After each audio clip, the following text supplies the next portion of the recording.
Mais d'abord le journal de 8h sur Europe 1. Thomas Schnell, bonjour Thomas. Bonjour Dimitri, bonjour à tous. Après 3 mois d'occupation illégale, la Gaîté Lyrique en cours d'évacuation ce matin. Les forces de l'ordre sont entrées à l'intérieur du théâtre, squatté par des migrants. L'intérieur de la salle de spectacle de la fin du XVIIIe siècle en piteux état. Alexis de la Fléchère, vous êtes sur place en direct pour Europe 1. Alexis, où en sommes-nous des opérations ? Eh bien Thomas, tout a démarré déjà ce matin vers 6h30. Des centaines de CRS sont arrivés, casques sur la tête, boucliers en main pour déloger les manifestants. Les moins agressifs ont été neutralisés assez facilement. Les forces de l'ordre sont ensuite allées à la rencontre des autres, les plus durs, les plus résistants qui sont installés sur les marches de la Gaîté. C'est à ce moment-là qu'ils ont pu pénétrer à l'intérieur de la salle de spectacle. Les migrants ont été sortis, couverture sur le dos, un à un. Tous ont pu être délogés. Ils sont actuellement sur le trottoir. La Gaîté Lyrique qui a été complètement saccagée, ce qui indigne les riverains comme Françoise, elle habite le quartier depuis 30 ans. C'est saccagé. Quand on regarde dedans, c'est un squat. C'est devenu un squat. J'espère qu'ils vont trouver un fin à ce désaccord. Ces 300 jeunes, ils sont là à fumer des gens tous les soirs, à prendre la drogue. J'en vois pas la fin.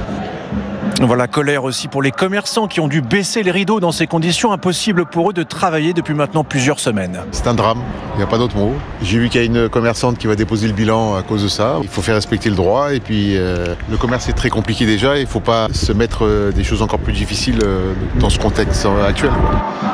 Et actuellement devant moi, il y a toujours des dizaines de cars de CRS, gyrophares allumés, qui sécurisent les rues autour de la Gaîté Lyrique. Le bras de fer, Thomas, continue en ce moment même.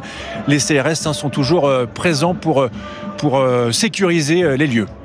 Merci Alexis de la Fléchère en direct de la Gaîté Lyrique pour Europe 1. Le match de football Angers-Monaco samedi n'a pas été interrompu par le Ramadan. C'est en tout cas ce qu'affirme la fédération après l'indignation de plusieurs personnalités politiques qui reprochaient une atteinte à la laïcité, alors que le président du club d'Angers affirme sur Europe 1 qu'il y a bien eu entente entre son club et Monaco pour la rupture du jeûne, contrairement à ce que prévoient les statuts, Cyril de la Morinerie. Oui, selon le règlement de la fédération, il est interdit d'arrêter un match de football pour des raisons religieuses. Or, le président d'Angers, Saïd Chaban, affirme sur Europe 1 qu'il y aurait bien eu entente entre son club et celui de Monaco afin de rompre le jeûne du Ramadan. Les deux clubs, les deux team managers se sont mis d'accord pour le bien-être des joueurs et la question a été posée aux délégués et à l'arbitre qui ont donné leur accord. Les choses sont faites d'une manière intelligente. Donc je ne vois pas pourquoi la polémique. On est dans un pays où le bien vivre ensemble est important. Ça a duré 1 ou 2 minutes et le match a repris tranquillement. Une version contredite par Éric Borghini, président de la commission arbitrale de la fédération. Selon lui, l'arbitre Willy Delajoux a arrêté le match en raison de la blessure d'un joueur et non pour des questions religieuses car la fédération est très attachée à la laïcité. Nous, ce qu'on veut, c'est que le football soit des lieux de rassemblement. Les questions religieuses sont légales, mais dans un cadre privé. Pourtant, en Angleterre et en Allemagne, c'est autorisé, tout comme en Ligue des Champions. La semaine dernière, l'île Dortmund a été interrompue pour permettre aux joueurs musulmans de s'hydrater et s'alimenter à l'occasion de la rupture du jeûne. Cyril de la Morinerie pour Europe 1. La France tente de durcir le ton face à l'Algérie. Le pays refuse toujours de coopérer sur les Algériens dangereux expulsables. Paris va suspendre les passeports diplomatiques. C'est une partie de la réponse graduée annoncée par Bruno Retailleau. Arthur Delaborde, de quoi parle-t-on précisément ? Eh bien, la première étape, c'est donc de suspendre l'accord de 2007 qui dispense de visa tous les détenteurs d'un passeport diplomatique algérien. Cela devrait être fait dans les prochaines heures. Si Alger ne fait pas preuve de bonne volonté et que le bras de fer se poursuit, les mesures de restriction pourraient bientôt concerner l'ensemble des Algériens, notamment via la baisse globale du nombre de visas. Des réponses plus dures sont aussi envisagées, notamment sur le plan migratoire, avec la dénonciation de l'accord franco-algérien de 1968. Reste à savoir si Emmanuel Macron est prêt à aller jusque-là, le président ayant toujours refusé de s'attaquer à cet accord. Et alors politiquement maintenant, Arthur, Bruno Retailleau a mis la semaine dernière sa démission dans la balance dans ce dossier algérien. Est-ce qu'il est fragilisé ? Eh bien, en tout cas, dans l'entourage du ministre de l'Intérieur, on explique qu'il ne démissionnera pas si la riposte graduée est bien mise en œuvre. Et on se montre optimiste sur ce point en parlant d'un alignement avec l'Élysée. En parallèle, la pression politique pesant sur les épaules de Bruno Retailleau s'accentue. s'accentue. Marine Le Pen, Éric Ciotti et même Laurent Wauquiez l'appellent à agir ou à quitter le gouvernement. Le ministre de l'Intérieur, qui vient de recevoir le soutien de son collègue de la Justice, Gérald Darmanin, se dit ce matin favorable à la réponse graduée promise par Bruno Retailleau. Merci Arthur Delaborde du service politique d'Europe 1. C'est un coup de fil qui pourrait régler une partie du sort de l'Ukraine. Vladimir Poutine et Donald Trump ont rendez-vous par téléphone. Au cœur des discussions, selon le président américain, le partage des territoires occupés par la Russie. Alors, face au risque de conflit armé, que mettre dans un sac toujours prêt à être saisi en cas de nécessité de quitter son domicile sans délai?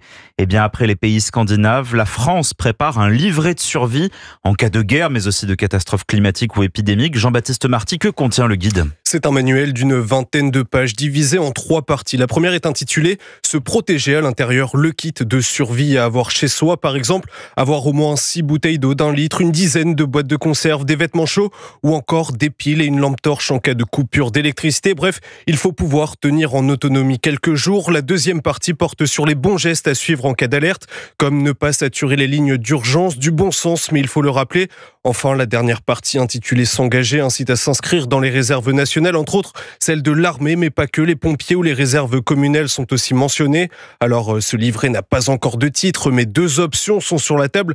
Soit une phrase neutre comme, je cite, « manuel d'instruction en cas de crise », soit un titre un peu plus choc autour de la résilience. Le choix sera fait par Emmanuel Macron ou François Bayrou.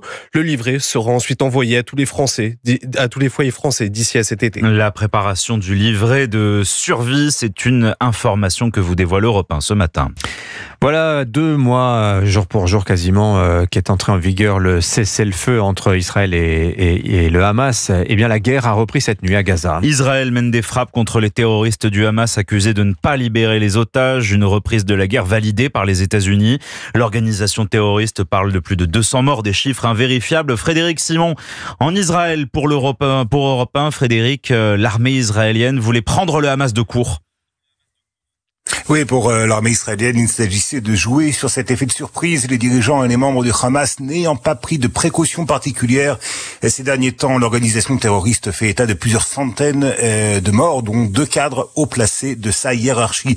Les combats ont donc repris au cours de la nuit après 2 mois de cessez-le-feu dans la bande de Gaza. Des frappes aériennes essentiellement, quelques tirs d'artillerie également. Mais pour l'heure, pas d'opération terrestre. Cela dit, les dirigeants israéliens précisent que l'ampleur de l'offensive pourrait augmenter dans les prochains jours. Une offensive présentée comme étant une réponse au refus du Hamas de libérer les otages. Mais parmi les proches des captifs, c'est l'anxiété qui domine ce matin. Ils craignent que la reprise des combats ne soit fatale aux quelques 24 otages considérés comme étant encore en vie. C'est le sens d'un communiqué publié ce matin par le Forum des familles des otages. Il y est dit que la pire de leurs craintes s'était réalisée. Mais du côté de Tzahal, on assure que tout sera fait pour que les frappes épargnent les captifs. À noter que l'administration américaine, très engagée dans les négociations sur la libération des otages, a fait part de son soutien à la reprise des opérations israéliennes contre le Hamas. Merci Frédéric Simon en direct d'Israël pour Europe 1. Et merci Thomas Schnell, c'était votre journal. À suivre sur Europe 1 dans un instant, c'est l'invité exceptionnel d'Europe 1 ce matin.